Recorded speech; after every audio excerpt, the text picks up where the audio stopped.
Vamos comenzando. Bien, entonces les decía, vamos a completar de ver un panorama de lo que es la terminología y los conceptos de agentes inteligentes. Eh, Hoy más que nada enfocado ya la clase pasada, lo que vimos, bueno, era el concepto de agente eh, y los tipos de agente, ¿sí?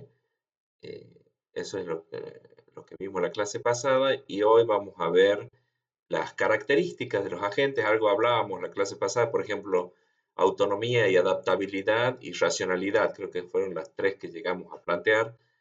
Dijimos como las características más distintivas de un agente inteligente, ¿no?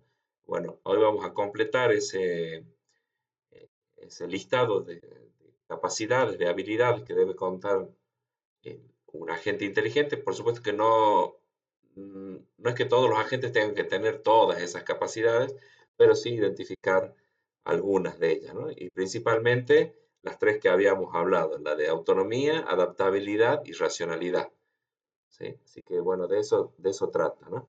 Eh, sí, se ve bien ahí. Bueno, el agente, recordemos entonces como concepto, es un programa, pero que tiene capacidad de percibir el entorno y ejecutar acciones que maximicen las probabilidades de éxito, ¿sí? Eso es lo que se le toma. Esta última parte de la definición tiene que ver con lo que es racionalidad, es decir, que tomen las decisiones estadísticamente óptimas en función del objetivo que tenga el agente predefinido, ¿sí?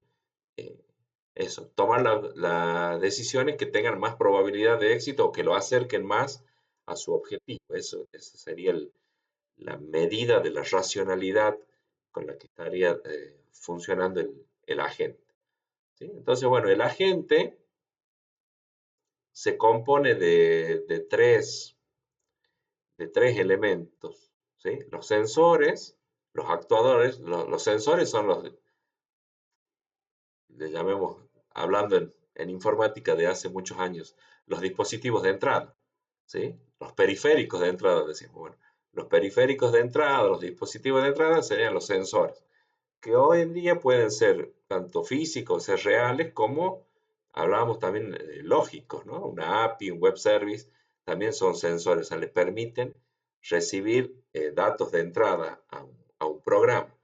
El programa es el cerebro del agente, ¿sí? Y es el que va a evaluar entonces en función de lo que reciba de los sensores, más el objetivo que tiene predefinido y los actuadores que tiene disponibles, entonces qué acciones va a realizar para poder trabajar o influir sobre un entorno, ¿sí? Que es de donde provienen los inputs y hacia donde que recibe después los outputs, las acciones del, del agente. El entorno también puede ser real o puede ser simulado. O sea, puede ser físico, a lo que me refiero con real, es que puede ser un entorno físico real, como una pileta o el comedor de una casa cuando la aspiradora está limpiando, o,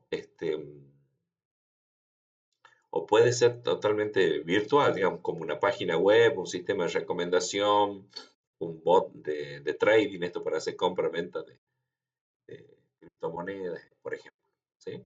Bueno, eso es lo que planteamos la clase pasada, entonces, alrededor de lo que son los agentes. Esto entiendan que los agentes son los sistemas inteligentes, justamente, ¿no? Y que había varios tipos de ellos. Bueno, y estas son las características que los agentes que podemos encontrar en distintos tipos de agentes inteligentes. Las características núcleo, digamos, estarían acá. Estas. Sería la de la autonomía, es decir, capaces de decidir por ellos mismos, ¿sí? Los agentes. La adaptabilidad quiere decir aprender de la experiencia, aprender de los cambios en el entorno, ¿sí? Y la racionalidad, esto de siempre tener como criterio para tomar las decisiones, la máxima probabilidad de éxito, ¿sí? Eso es lo que deberíamos ver en los agentes principalmente. Adaptabilidad también tiene que ver con que modificar su comportamiento ante cambios en el entorno, ante cambios en el contexto. ¿Sí? Eh, no sé, un sistema de recomendación como YouTube, por ejemplo, bueno, normalmente si empiezo el día me recomendará algo parecido a lo que estuve viendo últimamente o lo que vi hace un tiempo. A veces también trae así videos de cosas que uno vio ya hace tiempo y digo, ahora no está consultando. Pero si durante la mañana empecé a hacer búsquedas sobre otro tema, bueno, ahí nomás se adapta el sistema y ya ya empieza a recomendarme videos sobre estos temas nuevos. Lo mismo en Mercado Libre, por ejemplo, cuando empiezo a hacer búsquedas de un producto, bueno, vistos anteriormente, dice, bueno, me está recomendando ahí productos o los que vi explícitamente o parecidos a eso. Pero si el día de hoy empiezo con otras búsquedas, bueno, va a adaptar y ya me empieza a recomendar sobre estos nuevos eh, productos que estoy buscando, ¿no? A eso se refiere con la adaptabilidad. Y bueno, y la autonomía es porque decide, el algoritmo no le está preguntando a algún asesor ahí de Mercado Libre, o algún, sí, vendedor ahí a ver si me muestra o no. Lo genera, toma la decisión de empezar a mostrar esos productos. ¿Sí? Y la racionalidad tiene que ver con que, bueno, va a aplicar criterios estadísticos eh, en base, por ejemplo, a compras que haya hecho anteriormente o a qué productos compraron usuarios que anteriormente buscaron ese tipo de productos. ¿Sí? Bueno, también tiene que ver con, bueno, ahí hay toda una política de negocio comercial, ¿no? De mostrar a los vendedores que están pagando para un extra, para aparecer primeros en la búsqueda y demás. Bueno, eso tiene que ver con la optimización, esa que hablábamos, era maximizar ganancias o minimizar costos. Bueno, la racionalidad va por ese lado, ¿no? Y una forma de medirlo es entonces, así serían las tasas de conversión, por ejemplo, de cuántos clics hacen en ese producto que están ofreciendo. ¿Sí? Entonces tiene que haber medidas cuantitativas, porque acá se va a regir por números, digamos, el éxito o no de lo que está, cómo está, del desempeño del agente. Entonces, bueno, hay todo métricas pues, que permitan evaluar, digamos, el desempeño y la efectividad de esta racionalidad que está aplicando el agente. ¿Sí? Bueno, a ver, veamos qué más tenemos por acá. Bueno, algo que cerramos también la clase pasada, a ver, vamos viendo. Otra característica de los agentes es la continuidad temporal, estos que están funcionando 24/7, ¿sí? Bueno, como hablábamos, los sistemas de estos de recomendación, bueno, están disponibles ahí tiene que ver también con la autonomía, o sea, ya están tomando decisiones por ellos mismos y pueden funcionar entonces 24/7 porque no requieren de supervisión o de intervención humana.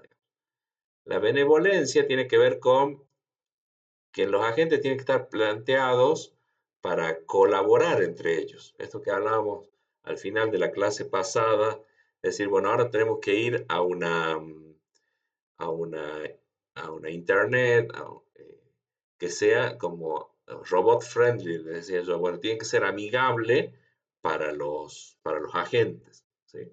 Eh, ¿Por qué? Porque tienen que empezar a prestarse servicio entre ellos, interactúan entre ellos. Básicamente a eso estamos eh, yendo en la actualidad con que uno pueda definir agentes que puedan después interactuar con otros.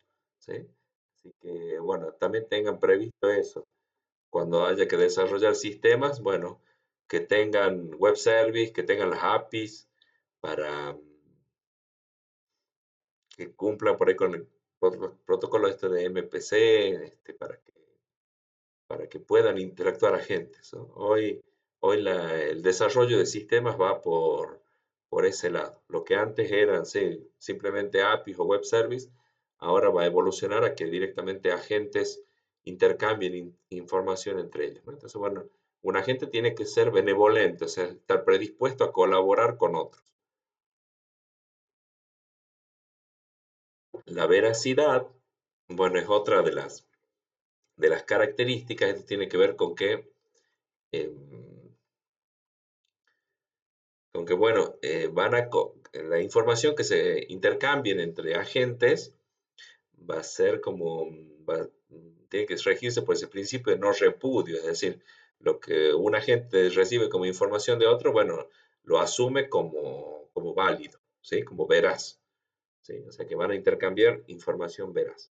Es un criterio también de confianza entre agentes, ¿sí? Para que puedan funcionar. Mm, Bueno, esto como ejemplo les puedo contar de un software que se empezó a instalar acá en la provincia el año pasado, que está en varias provincias ya argentinas. Se creó hasta una red de gobiernos interoperables, se llama, ¿no? Es la interoperabilidad de sistemas. Es justamente esto, crear, bueno, un software que se llama XRoad.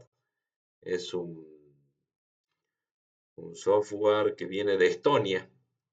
Se desarrolló en Estonia bueno, hace unos años y es open source y se lo está implementando. Primero, las primeras provincias que lo empezó a usar acá en Argentina fue Neuquén, y bueno, ellos después ya estaban compartiendo ese conocimiento, esa experiencia para que se pueda implementar también en distintas provincias. Básicamente lo que hace el XROAD es em, eh, facilitar el intercambio de información entre sistemas, ¿no? La idea, bueno, un ejemplo ahí de diapositivas que en la capacitación que nos daban es decir, bueno, cada sistema generalmente funciona como si fueran sus silos donde se almacena soja, trigo, bueno, que son como tanques, digamos, aislados, ¿sí? Cada sistema tiene sus datos propios, y casi es difícil que los compartan, ¿no? Compartir datos de esos hilos, digamos, aislados. Entonces, el XROAD vendría a ser como un sistema que no sé si han visto esos hilos cuando tiene arriba como todo un sistema de cañerías que los conectan. ¿Sí? Bueno, el XROAD vendría a funcionar de esa manera, interconectar para que uno pueda acceder a los distintos silos, ¿sí? A los distintos sistemas. No accede completamente al, al sistema, sino que se, se generan acuerdos de intercambio de datos entre sistemas. Entonces, quizás va a responder una consulta, no sé, onda el tema de que la negativa de ANSES, si tienen que hacer un trámite y necesitan la negativa de ANSES. Bueno, hacer que XROAD haría el proceso de decir, bueno, este sistema necesita saber por sí o por no nada más. No necesita la constancia de la negativa de ANSES, ni el detalle de por qué no le sale la negativa, ¿sí? Sino que diga por sí o por no la respuesta. Entonces, bueno, a ese nivel el acuerdo de intercambio de información, si sí o no. O, bueno, para eso, para recibir una beca o para recibir algún plan, decir, bueno, hay algunos requisitos, ¿sí? Quizás necesitan, primero les piden, por ejemplo, partida de nacimiento. Bueno, entonces, hacer un acuerdo a nivel sistema con el registro civil para que entonces intercambien, no sé, capaz que no necesitan toda la partida de nacimiento, necesitan solo la fecha del nacimiento, ¿sí? Muchas veces, a veces los organismos, eh, bueno, piden la partida de nacimiento, no sé, para pedir que eso, o la fecha de nacimiento, o el lugar de nacimiento, o el nombre o el DNI de los padres, ¿sí? Entonces no necesitan todo el acta, no es que va a intercambiar el PDF con todo el acta de nacimiento, sino que va a ser simplemente datos puntuales que se establecen, digamos, previamente. Bueno, la idea con el XROAD es que, y con este tipo de agentes, trasládenlo a este tipo de sistemas, es que eh, va a existir el principio de no repudio. Es decir, si me dijo, la negativa de ANSES me dice sí, bueno, ya está, no hay dudas de que eso es verdad, digamos, por lo menos confiamos que esa información es veraz, ¿sí? A eso se refiere con la veracidad. Entonces también hace a la facilidad después del intercambio de información entre agentes, ¿sí? Es lo que permite entonces que se em, puedan trabajar coordinadamente a veces, ¿sí? Colaborativamente. Bueno, em, otra característica en algunos agentes es la capacidad de movilidad, ¿no? Ya sea de forma física, la,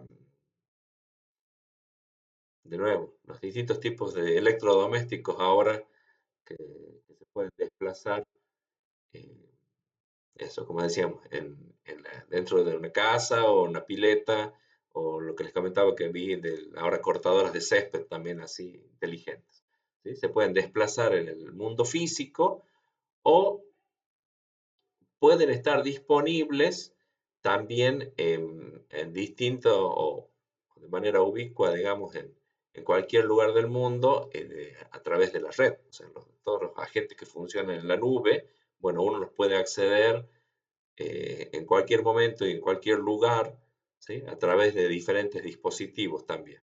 Entonces, existe como, podríamos decir, bueno, el agente está disponible para mí en cualquier lugar. Hay movilidad entonces de ese sistema. Ya no son sistemas de escritorio, que bueno, para poder usarlo tengo que ir en el horario de la oficina, conectarme a la red de la oficina, no, sino que ya están totalmente globalizados, digamos, en su disponibilidad.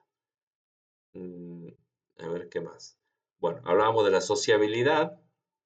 La idea está también de que, bueno, disponga a sociabilidad similar a lo que entendemos, por ejemplo, como las APIs o la interoperabilidad que les estaba comentando. La reactividad es que puedan responder a cambios en el entorno porque que no hayan sido programados explícitamente para esa situación, pero sí que haya la posibilidad de que respondan a cambios. Lo que les hablaba hace un rato de esto, como por lo menos lo que descubro que así noto cuando estoy en YouTube, que estoy haciendo distintas búsquedas, o en Mercado Libre también, que en función de lo que vaya buscando, me,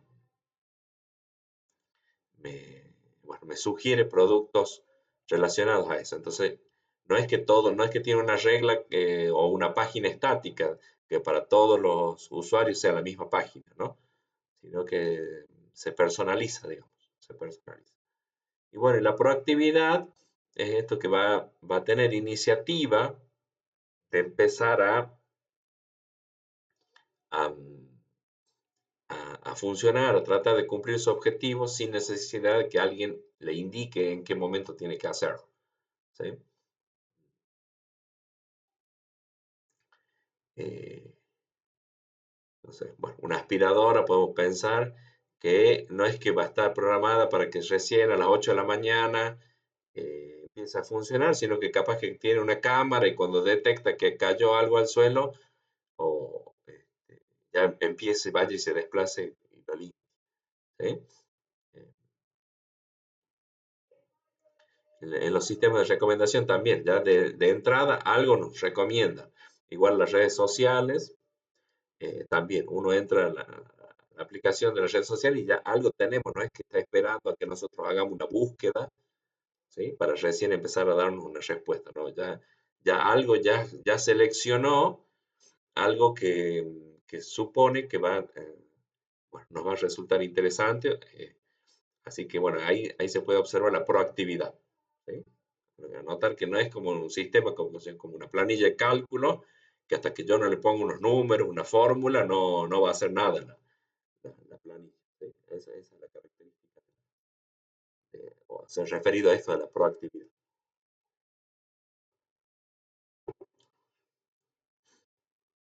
Bueno, vieron que por ahí ahora también aún en las búsquedas laborales o uno mismo cuando este, se está ofreciendo para algún puesto laboral, dice, bueno, soy proactivo. Bueno, tiene que ver con eso. Los agentes también acá son proactivos. Están buscando genera ya algo sin necesidad de que todavía se lo soliciten. O sea, no son reactivos simplemente. ¿Sí? Bueno, y esta estructura habla entonces de cómo sería el bucle, el ciclo de funcionamiento de un agente, ¿sí? Bueno, lo podríamos resumir en que es percepción, acción y en algunos agentes también esto de que tienen un historial de las percepciones anteriores, ¿sí?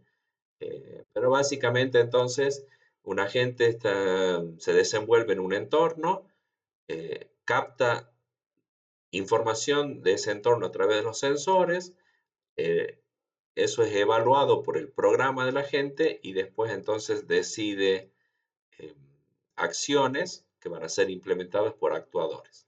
¿Sí? Eh, bueno, y se agrega esto, ¿no? De los sensores, no solamente pueden estar recibiendo en algunos casos, algunos tipos de agentes, no solo es la información actual del entorno, sino que también tiene un historial de percepciones y con eso entonces puede llegar a complementar, a decidir mejor qué tipo de acción va a decidir, ¿no? He planteado el ejemplo este del semáforo. Es decir, bueno, eh, el sensor me indica que está encendida la luz amarilla. Bueno, pero necesita sí o sí, en ese caso, el historial por lo menos de una percepción anterior, ¿sí? Eh, para decir, bueno, está en amarillo, pero viene del verde, entonces la acción tendría que ser pasar a rojo, ¿sí? Eh, ahí entonces en ese caso tendríamos lo que le podemos llamar la ventana de contexto, un término que se usa mucho ahora en inteligencia artificial. Bueno, ahí la de ese semáforo que les estoy planteando, la ventana de contexto sería de, bueno, dos, digamos, dos valores, el valor actual y el valor anterior, ¿sí? Bueno, los modelos de LLM, ChatGPT y, y demás, tienen ventanas de contexto. Esto de recordar, básicamente entender como la ventana de contexto, cuánto de la conversación que venimos teniendo recuerda, ¿sí? Entonces ahí, eh, bueno, ese es uno de los aspectos. En función de eso, bueno, sigue la conversación en el chat. Podemos mantener una conversación que no le tenga que estar explicando todas las veces o cada dos o tres mensajes volverle a explicar de dónde viene la conversación o cómo empezamos o todos los intercambios que ya tuvimos. ¿Sí? Entonces, bueno, eso, esa es una de las características que en los modelos estos de LLM se va ampliando cada vez más. ¿Sí? Al principio eh, era más reducida la cantidad creo que era por ejemplo 256K al principio y después ya estaban como en 1 millón. El año pasado, lo último que yo me acuerdo, ahora le perdí un poco el rastro a eso, pero el último que había salido así como que era eh,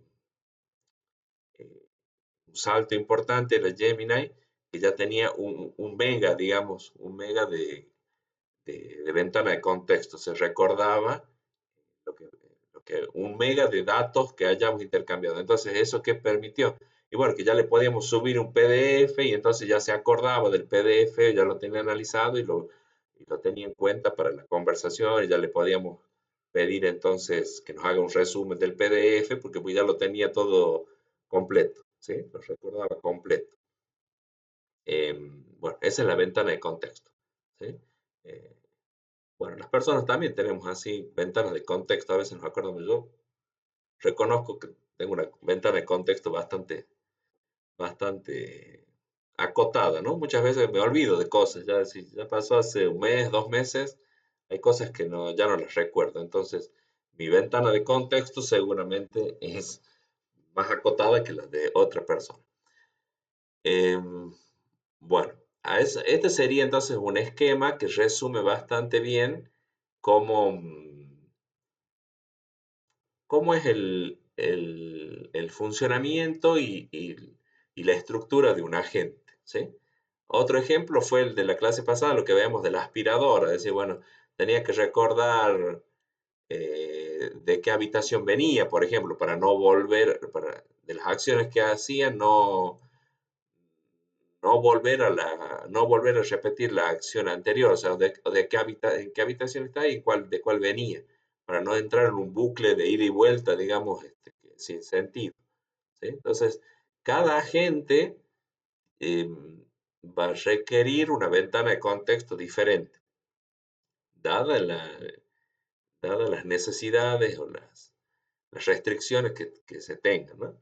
Y el objetivo, ¿cuál sería entonces? Entonces, bueno, vamos planteando un agente y vamos a decir, bueno, para que funcione bien este agente necesita tener una ventana de contexto determinada. Es decir, bueno, ¿qué es lo que tiene que recordar? ¿Sí? Eh, Eso es algo que por ahí en el trabajo práctico que les digo, de esta unidad, bueno, ustedes cuando diseñen así un sistema, bueno, acá tendrán que completar, es el entorno es tal cosa. ¿Qué es el entorno? ¿Con qué compone el entorno del agente? Bueno, ¿cuáles son los sensores? Tiene que ver con cuál va a ser el objetivo, es decir, bueno, ¿cuáles son los sensores que va a necesitar tener el agente que estamos diseñando para poder funcionar? ¿Cuáles son las acciones? ¿Sí? Los sensores o las percepciones. ¿Sí? Un ejemplo que hicimos en la clase pasada era esa. La percepción era si estaba limpio, estaba sucio el piso, y la otra percepción era en qué habitación estaba, por ejemplo. ¿Sí? Esas son los- las percepciones o lo que va a necesitar saber. Entonces, a ver con qué sensores puede llegar a saber eso. Eh, Así que bueno, esto es una estructura simple de un entorno genérico, digamos, ¿sí? Después uno ahí lo puede utilizar para explicar o diseñar distintos agentes. Bueno, ¿qué otra cosa más de las que hablamos? Em, Podríamos decir las capas que tiene un agente. Bueno, una capa lógica, que es un mapa conceptual, es un pseudocódigo de cómo debería comportarse el agente, ¿sí? Eso es lo que se llama la función agente. Después está la capa de software, que sería ya el programa agente, que esto ya es la implementación a través de algún lenguaje, la implementación de lo que hayamos definido en la capa lógica, ¿sí? Bueno, como cuando uno hace un pseudocódigo y después pasa ya a un código. Ahí tienen el ejemplo, a ver si se llega a ver ahí. Acá sería como el diagrama de flujo, esa sería la capa lógica, ¿sí? El pseudocódigo asociado, y acá ya eso es lo que se llama la función agente. Esto, la función agente. Después pasamos a tener lo que se llama el programa agente, que ahí, bueno, ya estaría en un lenguaje, codificado en un lenguaje, la capa de software. Eso es lo que se llama el programa. Y está la capa física, que sería el hardware, que es la arquitectura del agente. Bueno, esto ya son sensores, actuadores, eh, bueno, que permitan entonces a la gente realizar las acciones previstas. Entonces, como ecuación, diríamos, bueno, un agente es, bueno, yo les decía el otro día, hardware más software, ¿sí? La arquitectura más el programa, sería la terminología acá de sistemas inteligentes, ¿sí? Como plantea la bibliografía. Pero no es ni más ni menos que esto de decir, bueno, es la combinación de hardware y software. Eso es un agente inteligente.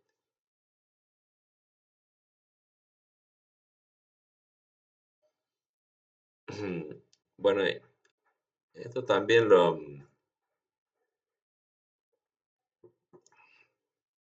mencioné en la clase pasada.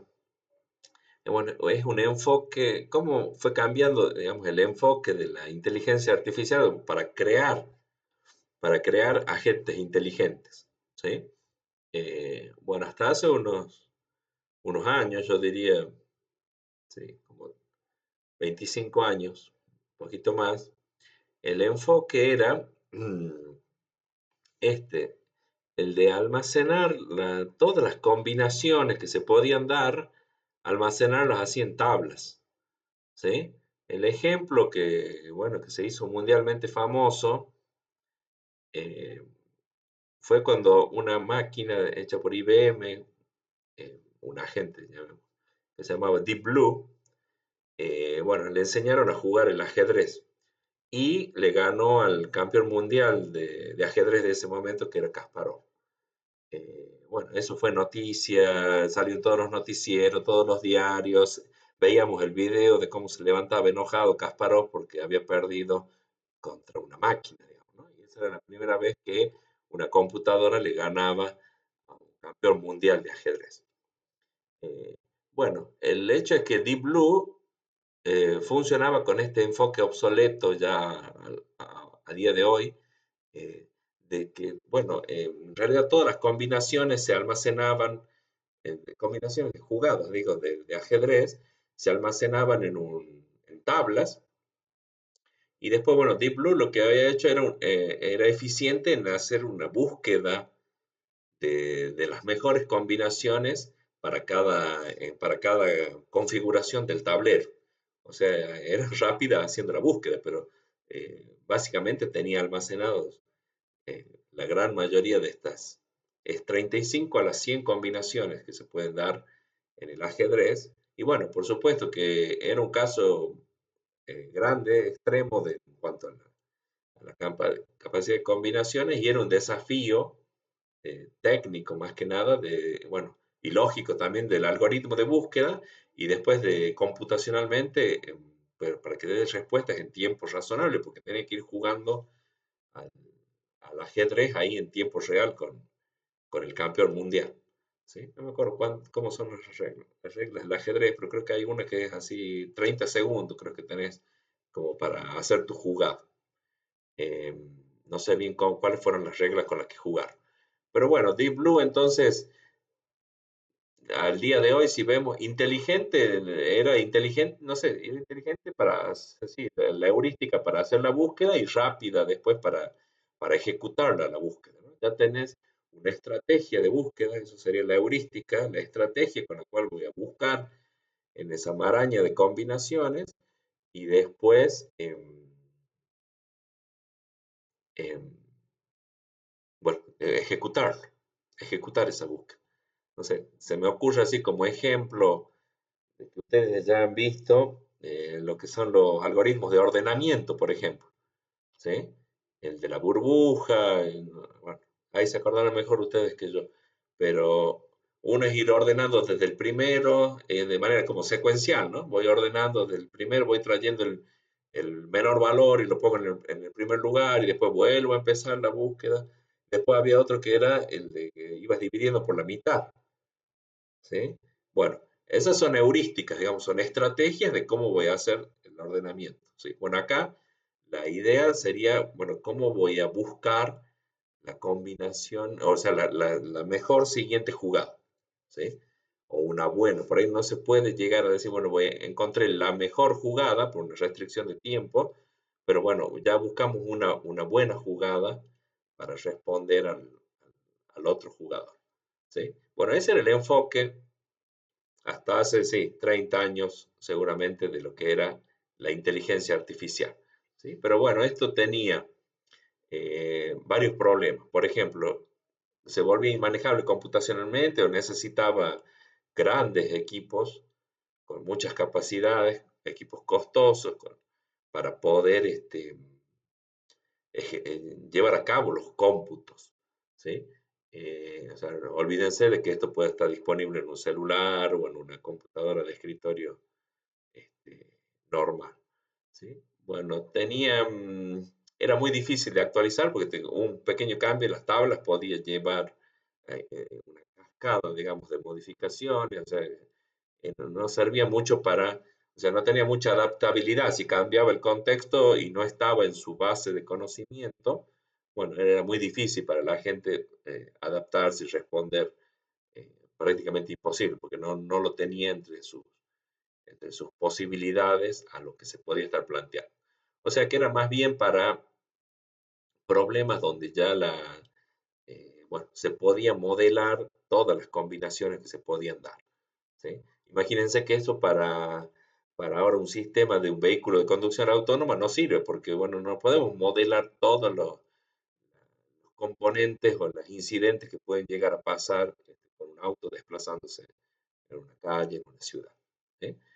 Así que bueno, tenía sus limitaciones y por eso es que también la inteligencia artificial, bueno, estaba limitada a ciertos casos, como les digo esto, de una máquina que juega al ajedrez y demás. No, no había una aplicación tan amplia como hay hoy, ¿no? Em, y bueno, eh, lo que se empezó a utilizar en este último tiempo fue esto de decir, bueno, utilicemos heurísticas, es decir, bueno, de los datos que tengamos disponibles, de los datos que estén disponibles, tratemos de ver de algoritmos que aprendan a seleccionar cuál es lo más relevante o qué sería lo más útil para tomar una decisión. Es decir, esto es trabajar con conocimiento incompleto, ¿sí? No como el otro que teníamos que tener conocimiento completo almacenado en tablas, sino que acá con ejemplos, eh, con algunos ejemplos, y después con heurísticas o con técnicas para seleccionar, bueno, los datos más relevantes dentro de esos ejemplos, ya poder manejar eh, sistemas o, digamos, plantear a gente que puedan tomar decisiones en menor tiempo, ¿sí? En menor tiempo, con menor latencia sería, con menor latencia. Em, Mayor velocidad y menor latencia, ¿sí? Es un ejemplo de esos conceptos con el que a mí me quedó claro la diferencia, es la velocidad. Imagínense que la velocidad, habla, por ejemplo, el ejemplo que yo estaba viendo estaba referido a las redes 5G, a las redes 5G de telefonía, ¿sí? Que bueno, planteaban, no sé si se multiplica por 100, decían la velocidad de Internet en ese caso, pero lo más útil de las redes 5G es que tienen menor latencia. Y el ejemplo decía, bueno, esto es la velocidad, bueno, imagínense que Internet es una autopista. Es decir, bueno, y ahora le están haciendo una autopista donde en vez de a 100 kilómetros por hora puede ir a 1000 kilómetros por hora. Bueno, pero el otro problema era la latencia. La latencia es como cuando uno quiere subirse a la autopista o acá en la ciudad que quiere subirse a la circunvalación. Entonces, bueno, un problema que tienen las redes es que muchas veces, bueno, hay demoras en que el paquete, en que mi paquete de datos, mi solicitud, o la respuesta que quiero recibir, empieza a circular por la red, o sea, se suba a la autopista. Esa es la latencia. Entonces, bueno, aplicaciones como por ejemplo la conducción autónoma necesitan de poca latencia. Se tiene que tomar la decisión rápido, ¿sí? Tiene que tomarla rápido, ejecutarla rápido, pero también que la decisión esté disponible en el menor tiempo posible, ¿sí? Eh, Así que, bueno, la idea era, o sea, no solo había que hacer redes más rápidas de información para que la información circule cada vez más rápido, sino que también había que lograr esto, de que los datos se suban en el menor tiempo posible o bajen, digamos, lo menor tiempo posible de esa autopista, de esa red. Entonces, en este caso, se apunta a eso también la la inteligencia artificial. Es decir, bueno, tiene que, en el menor tiempo posible de procesamiento de datos, tiene que ya tener una respuesta, ¿sí? La conducción autónoma, por ejemplo, se está haciendo así. Bueno, después hay eh,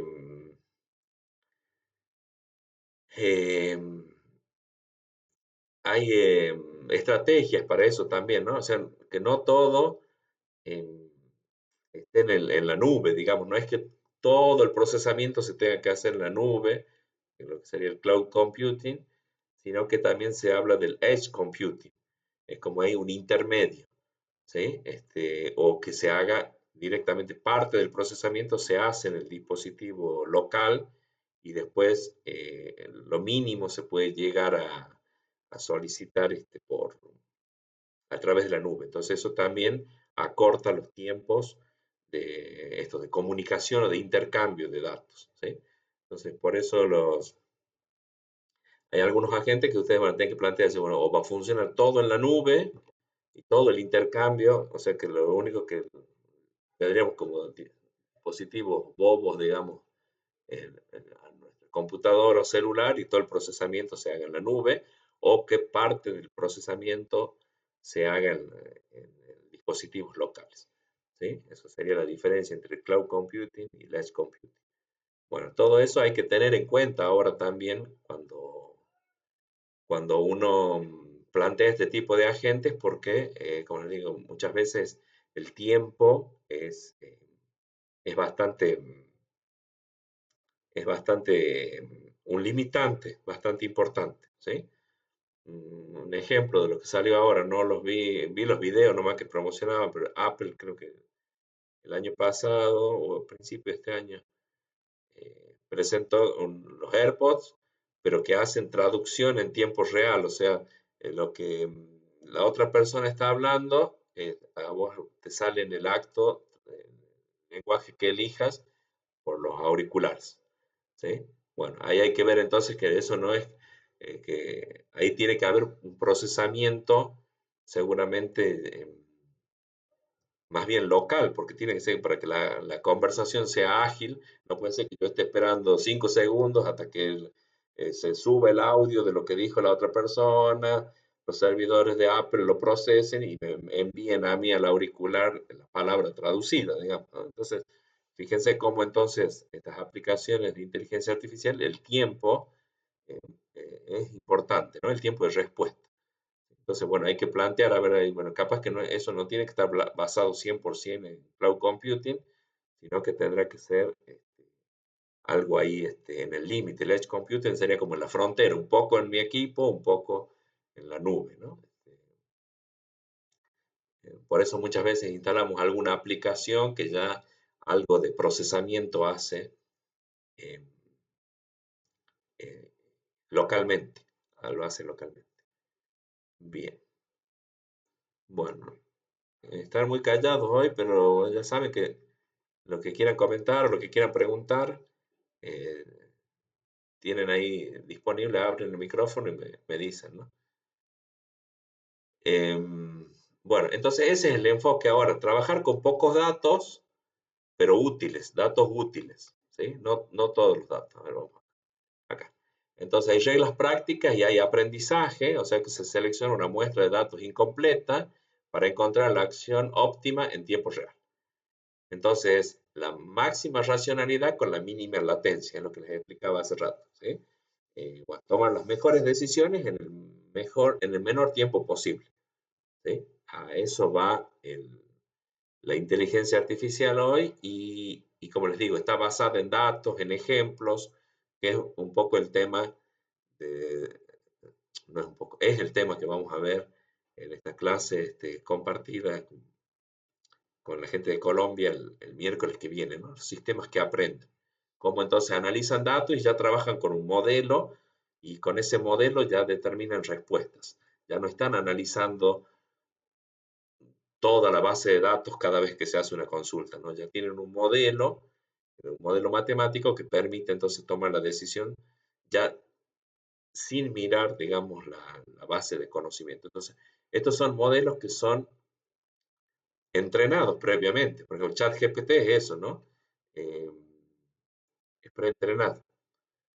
Eh, eh, o sea, ya analizó los datos, los analiza una vez, aprende a partir de esos datos y después ya brinda respuestas entonces en menor tiempo, ¿sí? Prácticamente en tiempo real. Eh, Ese es el enfoque hoy de la inteligencia artificial. Preentrenar, o sea, presentarle ejemplos y que aprenda a partir de esos ejemplos, ya saque las reglas generales y después las empiece a aplicar a casos nuevos. De eso vamos a hablar la clase que viene.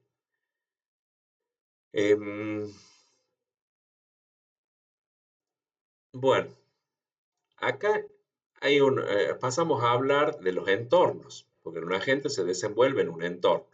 Entonces, bueno, tenemos que comprender bien cuál es el entorno en el que se va a desempeñar el agente para diseñarlo, digamos, que sea capaz de desenvolverse en ese entorno, o sea, que tenga las capacidades para poder interactuar con ese entorno y no, sí, a ver, qué sé. Pero cuando uno va así, dice, bueno, soy un bicho de ciudad, o sea, yo me manejo bien en la ciudad, pero si me llevas me cambias el entorno y me llevas a la montaña, llevas al campo, no sé ni para dónde, digamos, me oriento muy bien en la ciudad, pero no en el campo, seguramente me voy a perder. Bueno, eso sería una situación, digamos, una analogía con lo que decimos, bueno, no podemos diseñar un agente que esté muy lindo, se maneja muy bien en la ciudad y después lo que pretendamos hacerlo funcionar en el campo. Bueno, em, en esta gráfica es bastante simple, no da mucho la información, pero tiene que ver con que si el entorno es totalmente observable o es parcialmente observable, es una escala de cuánto sabe del entorno el agente, ¿no? Y acá, bueno, plantea dos casos extremos que sería el ajedrez, o sea, un robot, un agente para jugar el ajedrez, o el Tate-Ti, por ejemplo, si quieren más simple, y un agente que haga la conducción autónoma de un auto. Entonces, bueno, el agente que va a estar para jugar el ajedrez o el Tate-Ti conoce totalmente el entorno. ¿Sí? Es el tablero de juego y nada más, va a ser eso solamente.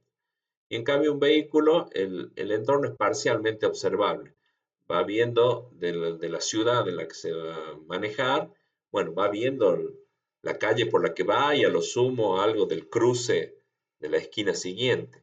Va viendo los semáforos, va detectando si hay otros autos, si hay bicicletas, si hay peatones, ¿sí?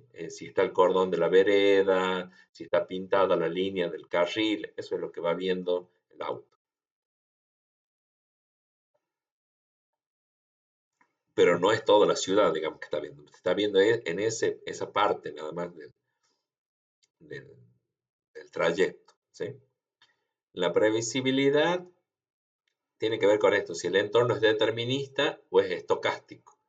Bueno, un entorno determinista, bueno, se sabe cuánto, se sabe el estado actual total y se sabe a qué nueva situación se va con la acción que se tome, ¿sí? Y en el estocástico, bueno, no estamos 100% seguros de cuál va a ser el resultado de la acción que tomemos, o sea, cuál va a ser el impacto que va a tener esa acción en el entorno, ¿sí? Eh, entonces, tiene que ver entonces también el grado de incertidumbre con el que se maneja el, el agente, ¿sí? La mutabilidad tiene que ver con si el entorno se mantiene estático mientras el agente piensa o decide qué acción va a tomar o si es dinámico, ¿sí? Entonces, en el ajedrez, por ejemplo, el otro jugador no me va a mover, las fichas van a seguir, o el tate las fichas van a seguir estando ahí mientras yo tenga el tiempo que, bueno, establezca las reglas del juego para hacer la jugada. Pero bueno, tengo ese tiempo donde el entorno permanece estático, ¿sí? En cambio, en la conducción autónoma, por ejemplo, el entorno es dinámico. Esto de que el auto del frente puede acelerar, puede frenar, la persona que está parada puede ser que se decida a cruzar, el de la bicicleta también cambiarse de carril. Bueno, es totalmente dinámico el contexto, y todavía no toma la decisión el agente, ¿sí? O sea que es mucho más complicado en ese contexto, en ese tipo de entornos, para un agente tomar decisiones, ¿sí? Entonces, bueno, pero existen ese tipo de entornos y bueno, habrá que eh, pensar cómo el entorno, perdón, cómo el agente va a poder manejar ese tipo de contexto, ese tipo de entorno, en este caso estático o dinámico. Después habla también de una continuidad temporal, si es episódico o es secuencial, por ejemplo. Lo mismo. En el ajedrez es episódico, o sea, empieza una partida, o sea, se juega, digamos, una partida hasta que finalizó esa partida y después se vuelven todas las fichas a la posición inicial que establecen las reglas y volvemos a empezar de nuevo. O sea, cada partida, cada juego es un episodio, ¿sí? Que tiene que empieza, finaliza y después el siguiente episodio va a empezar nuevamente desde cero. En cambio acá es secuencial. El vehículo que se maneja solo, el entorno es secuencial. O sea, no es que vamos a volver eh, al- a la situación o al estado inicial en algún momento, ¿no? Esto va evolucionando continuamente, ¿sí? Podríamos decir que es, eh, sí, no tiene un reseteo, digamos, no es que se vuelve al inicio, como si ves, por ejemplo, en el ajedrez cuando termina la partida. Y que empieza todo desde cero nuevamente. Y después en lo que es la resolución, o sea, las acciones que puede tomar son acciones discretas o continuas. Esto de decir, bueno, acá es el movimiento, de decir, bueno, muevo este caballo, lo voy a mover tres casilleros hacia adelante y uno hacia la derecha. Bueno, eh, son movimientos discretos que hay que hacer, ¿sí? En cambio, en la conducción autónoma es continua, es decir, bueno, a ver, no sé, voy a acelerar, pero voy en un continuo, no es que paso de 10 kilómetros por hora a 20 ahí nomás, sino que va en toda la escala, va a ir, digamos, de 11, 12, 12,5, ¿sí? La velocidad, entonces, vendría a ser que las acciones las podemos medir como en números reales, no como en números naturales como acá, ¿sí? Sino que acá la variable, digamos, es real, es una variable real, de un número real, es continua, digamos, ¿sí?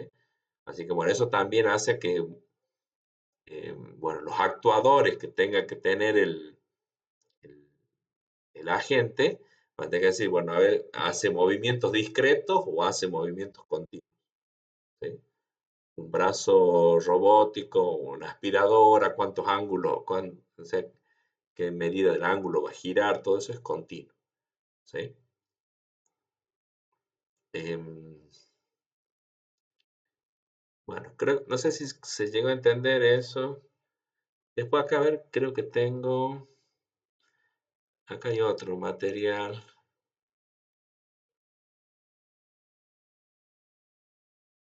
Acá está esto. Acá hizo esta infografía. A ver, acá está. Los tipos de entorno. ¿Ven? A ver, antes que pasemos al otro tema. Los tipos de entorno, entonces, observable o totalmente observable o parcialmente observable. Bueno, que decíamos, el ajedrez. Bueno, en la ruta también. Si vamos por un camino donde hay neblina, bueno, ya tiene visión limitada. Si no, cuando va en una ruta también. En una calle, por ejemplo, ve solo esa calle o unos metros adelante, no ve todo el recorrido, ¿sí? Después lo que decíamos, el entorno puede ser determinista o puede ser estocástico. Este determinista es cuando el estado siguiente al que va a evolucionar el entorno está garantizado por la acción que vamos a tomar. Tenemos certeza de hacia qué estado va a evolucionar la gente, que era esto de en la clase pasada, lo de la aspiradora. Entonces, si estábamos en la habitación A y le poníamos mover a la derecha, bueno, sabíamos que sí o sí iba a terminar en la habitación B, no había otra. No es que iba a permanecer en la habitación A. Y el estocástico es que además de la acción que vamos a tomar, existen variables inciertas, como el clima, el tráfico, lo que les decía, de lo que cómo se puede comportar el resto del- del entorno en un tráfico, digamos, en una calle. ¿Sí? Bueno, después, si el entorno es estático o es dinámico. Bueno, les decía, lo del tatetí también, porque vamos a decidir dónde vamos a poner nuestra ficha, bueno, pero no, el otro jugador no va a mover las fichas que tiene ya colocadas hasta que nosotros no tomemos la decisión. Y el entorno dinámico, otro ejemplo sería acá, por ejemplo, estos bots de trading, estos que deciden si van a comprar o vender, pero bueno, mientras están analizando eso, el precio ya está subiendo, está bajando, no está esperando a que tome las decisiones la gente. ¿Sí? Eso sería un entorno dinámico. Y lo que les decía, el episódico o secuencial, bueno, en el episódico, entonces cada partida son juegos diferentes, son juegos independientes. Eh, y en el secuencial, bueno, acá dice las decisiones presentes afectan a las opciones futuras. ¿Sí? Se va encadenando una acción con otra y no es que se resetea, bueno, ya está, ya compré o ya vendí la acción, o el bot, digamos, vendió. Bueno, entonces ahora si vuelve a subir, capaz que cuando quiera comprar ya el precio está más alto, entonces pierde dinero, pero bueno, por función de objetivos, dice, bueno, después lo voy a recuperar. Bueno, pero no se resetea, no es que vuelve el valor al final del día, digamos, después vuelven todos los precios a cómo empezó el día anterior, los sí, los precios de las acciones. ¿Sí? Eh, entonces, ese es un entorno secuencial. Y en el último que les decía, bueno, el discreto, los movimientos son finitos, innumerables, y en cambio en los continuos tenemos infinitas posibilidades. Por ejemplo, esto, la posición exacta de un brazo robótico sería un ejemplo. ¿Sí? Eh, bueno, acá está, en esta infografía está hecha sobre el mismo material, está, bueno, así con iconos, con dibujitos, lo de las características que vimos hace rato, la autonomía, adaptabilidad y racionalidad, como las tres principales, las Big Three, dice, las tres grandes capacidades o características que tiene que tener un sistema inteligente, y después están las otras, em, ¿sí? Sociabilidad, movilidad, bueno, lo que ya estuvimos hablando, ¿sí? Bueno, ahora vamos a pasar a esto, lo que se denomina la metodología REAS, que es un marco de trabajo para poder diseñar conceptualmente un agente inteligente, ¿sí? A ver, déjenme que vea acá. Bueno, lo vemos de las dos maneras, en la diapositiva y después en la infografía. REAS viene de las siglas así, de lo que sería rendimiento, entorno, actuadores y sensores. ¿Esto para qué sirve? Sirve para modelar el problema, modelarlo a la gente antes siquiera de escribir la primera línea de código. Y sobre esto trata el trabajo práctico. Que ustedes lo modelen, lo piensen a la gente inteligente bajo estos criterios, bajo estas características. ¿Sí? Por un lado, decir, bueno, a ver, el rendimiento, esto quiere decir, ¿cuál es la medida de éxito o la función a maximizar? ¿Cómo voy a medir la efectividad de la gente? ¿Sí? Eh, agrandar la cámara, que lo vamos viendo así de a dos. El rendimiento, entonces. ¿Cuál es la medida del éxito o la función objetivo a maximizar? Es decir, bueno, no sé, quiero un agente que agilice el tránsito, por ejemplo. Entonces lo voy a medir en función de la cantidad de tiempo que lleva, no sé, recorrer de un extremo al otro, por ejemplo, la avenida Belgrano. Entonces voy a medirlo por la fluidez del tránsito, ¿sí? Ese puede ser mi parámetro. O lo voy a medir por, em, qué otro aspecto? Bueno, sí, la fluidez del tránsito. Generalmente tiene que haber una medida de éxito o una función objetivo a maximizar. ¿Qué es lo que, qué es lo que queremos optimizar? ¿Sí? Eso es. Acuérdense que cuando uno va a optimizar es dos cosas, o es maximizar algo o minimizar otra cosa. Maximizar lo positivo o minimizar lo negativo. Entonces, en ese caso yo dije, bueno, la fluidez del tránsito. O sea, yo quiero minimizar el tiempo que le lleva a un vehículo transitar todo un trayecto por una avenida. ¿Sí? Por lo menos, por ejemplo, ahí el casco céntrico, que es lo más crítico, digamos. ¿Sí? Y ahí hay acá tenemos en Catamarca dos ejemplos bien concretos y opuestos. No sé por qué, pero una cosa es la avenida Belgrano y otra cosa es la avenida Güemes. No sé si por ahí les ha tocado. Yo, cuando me doy cuenta que voy por la avenida Güemes, dije, ¿por qué? ¿Por qué me metía casi sé que los semáforos están todos desincronizados? Hubo una época nomás, hace unos años, cuando que bueno, funcionaron como sincronizados y no te llevaba tanto tiempo transitar por la Güemes, por ejemplo, la avenida Güemes. Y por la Belgrano es otra cosa. No sé, dependiendo del horario, por ahí en un horario pico sí se embotella y se demora más, pero si no, medianamente vas enganchando, digamos, sincronizado en verde los semáforos. ¿Sí? Entonces, bueno, la idea ahí siempre trata de minimizar el tiempo que le demanda circular a un vehículo por esa avenida. ¿Sí? Eso sería el rendimiento, entonces el criterio, ¿cuál es la variable a optimizar? Eso sería. ¿Y cómo lo van a medir? En este caso, yo decía, bueno, medirlo a través del tiempo. El entorno, es decir, bueno, ¿dónde operará el agente? Esa es otra cosa a identificar, porque ya vimos que no es lo mismo y que hay diferentes tipos de entornos y que dependiendo del entorno, entonces habrá que, que pensar que la gente tiene que ser capaz de manejar ese tipo de situaciones que se van a presentar en ese entorno. Entonces, bueno, hay que analizarlo al entorno para conocer dónde va a operar el agente, cuáles son los objetos, entidades y restricciones que ofrece ese entorno. Puede empezar por ese lado.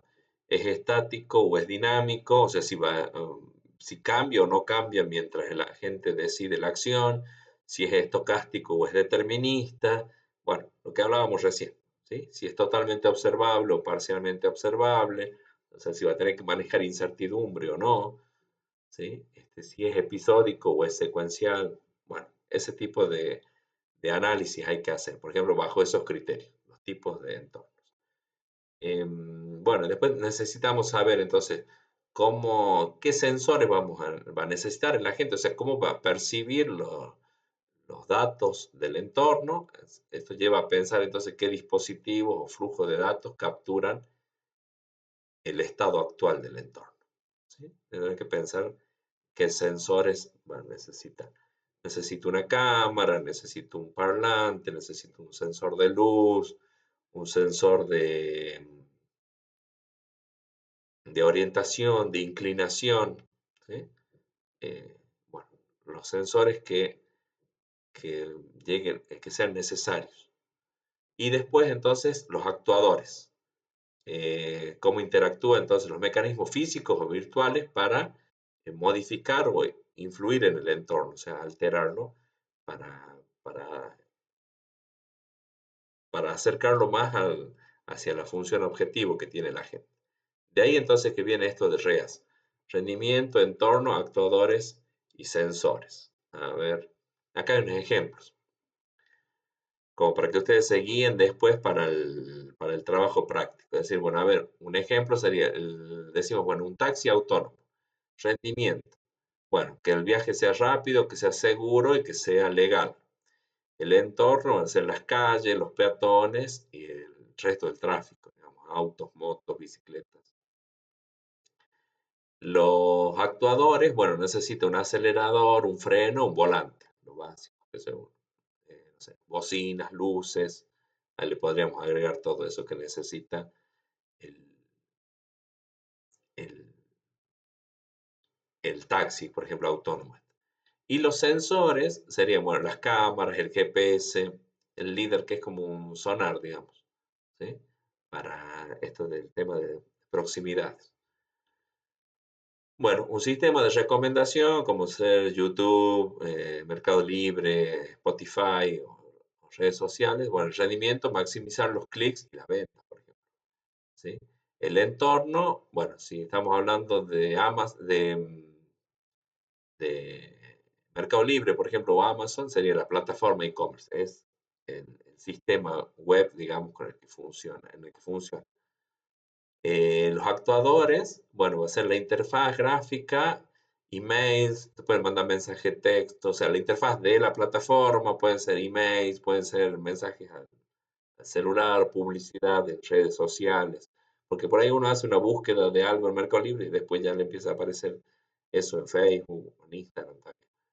¿Sí? Y los sensores, bueno, va a ser el historial de navegación, por ejemplo, del usuario, el perfil del usuario, después otras informaciones de de la misma plataforma que ya tenga de usuarios similares, se puede también de, lo- de las ventas de ese producto, como, eh, o de alternativas también, o sea, también tiene que tener todo lo que sea el- como sensor, el listado de productos que tiene, de vendedores, de financiación, ¿sí?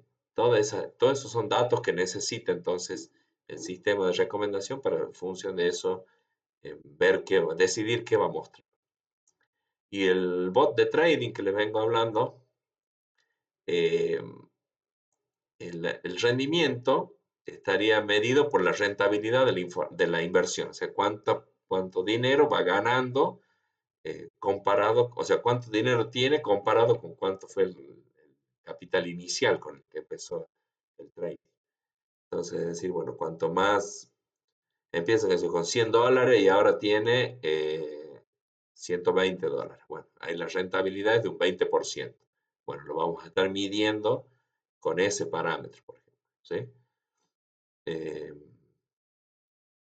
el entorno, bueno, es el mercado financiero, eh, que, bueno, va a ir determinando el precio de cada activo, digamos, en tiempo real, ¿sí?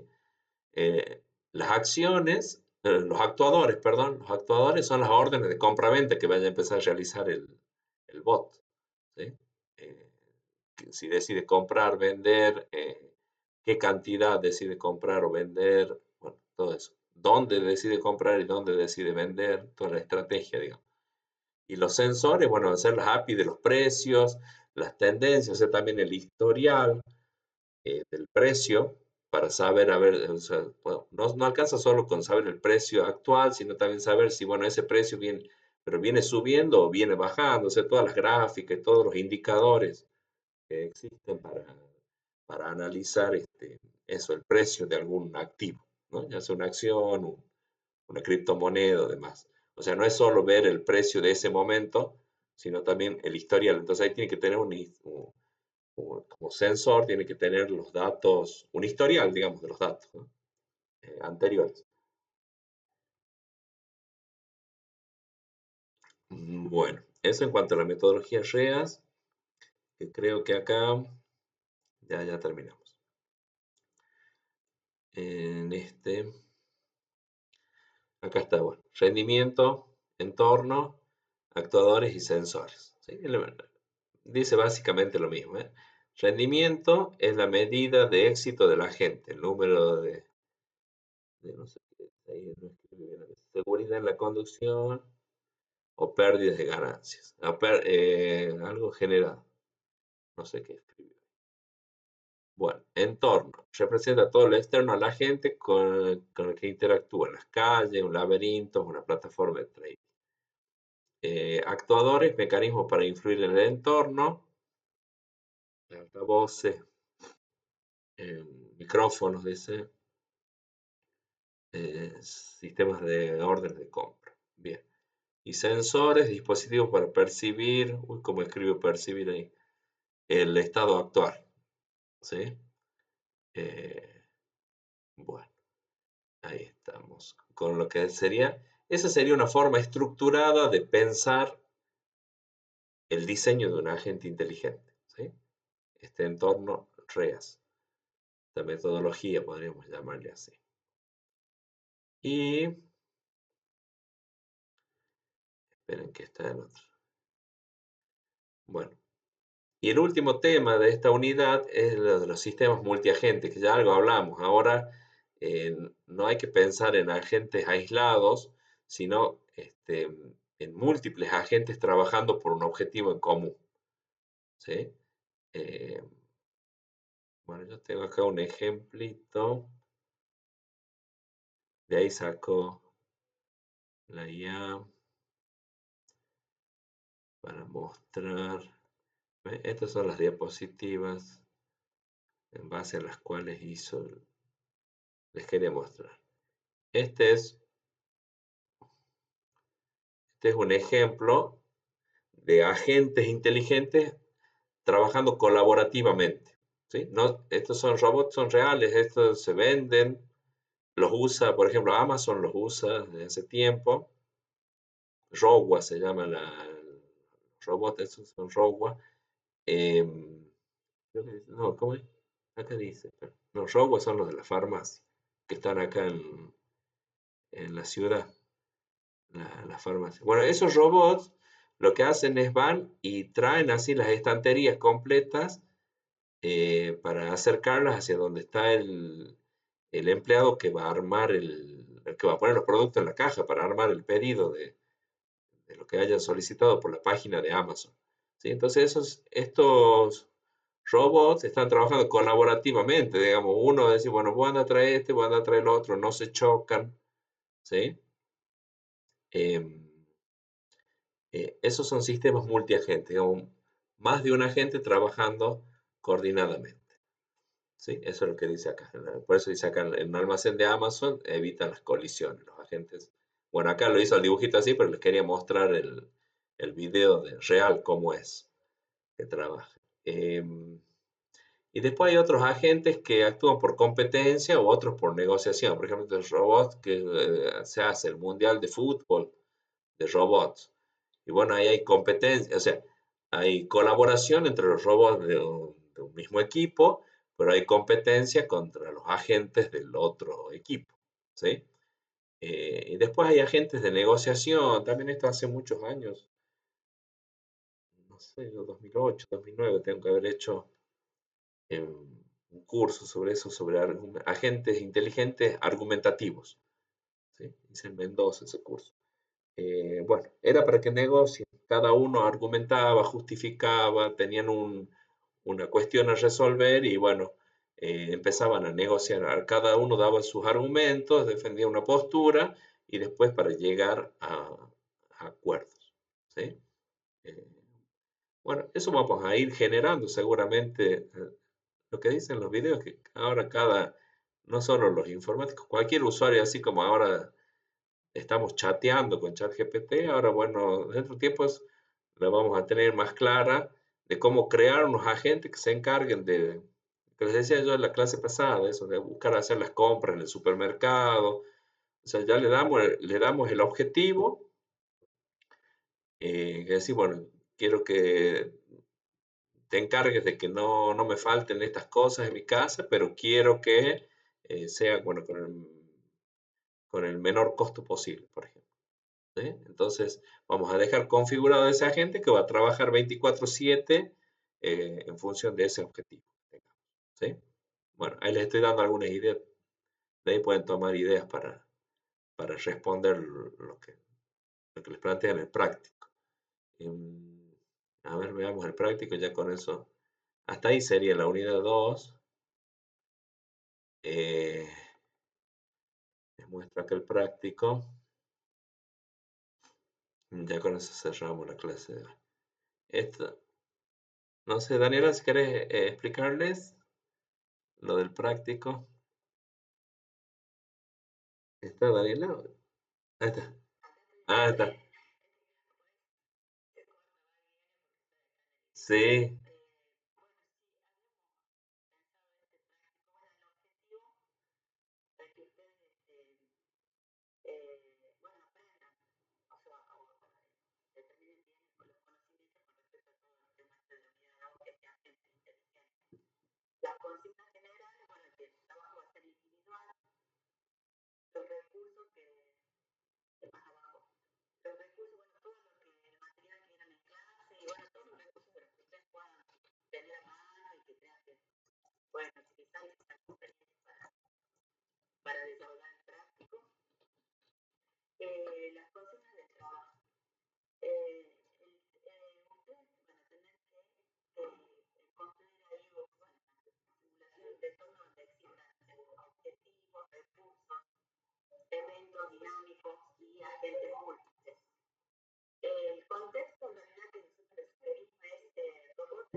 autonomía, utilidad y aprendizaje. ¿Sí? O sea, que vayan viendo a partir del ejemplo todos estos conceptos. Y después tenemos una primera parte que es implementar un entorno ¿sí? Discreto en donde ustedes tienen ahí los pares de elementos, las paredes, los obstáculos, las víctimas, los que son los objetivos, las estaciones de carga, zonas peligrosas y bueno, otros agentes, porque se tienen que relacionar con otros agentes. Y el entorno que le pusimos ahí que debe ser parcialmente observable, dinámico, multiagente. Ahí estocástico en algunos eventos. Y bueno, la parte 2 es de la implementación en realidad. En cada grupo, no, en realidad cada alumno va a tener que implementar. Tenemos un agente, por un lado, el punto A, agente reactivo simple, y el punto B, agente reactivo basado en modelo. Con estas características, ¿sí? Las características son las reglas de condicionación, sin memoria interna y que responde únicamente al estado actual. Por ejemplo, nosotros le pusimos ahí un ejemplo, si hay un obstáculo adelante, entonces girar, si detecta una víctima, entonces recoger. Y el agente reactivo basado en modelos, que las características van a ser, mantiene memoria interna, construye representación parcial del entorno y, bueno, recuerda las zonas que ya han sido visitadas. El trabajo, bueno, nosotros esperamos que el trabajo siempre esté completo, que evaluamos prolijo y entregado en tiempo y forma. Y acá está el rojo porque nosotros queríamos definir con ustedes la fecha de entrega y la exposición. No sé cuándo les parece a ustedes, en 2 semanas. Esta fecha es vieja, digamos. Sí. No sé si de acá en 2 semanas sería, el miércoles que viene vamos a tener la clase de San Espejo, sí. Sería el 27 de mayo, si les parece. ¿Bien? Sí, ¿les parece bien? Igual, chicos, vamos viendo, cualquier duda que tengan nos van consultando, no hay ningún problema. Si necesitan más tiempo, les damos una semanita más, no hay problema. ¿Está? Bien. Bien. Bueno. Bueno, dale, quedamos así entonces. Bueno, dale, dale. Bien.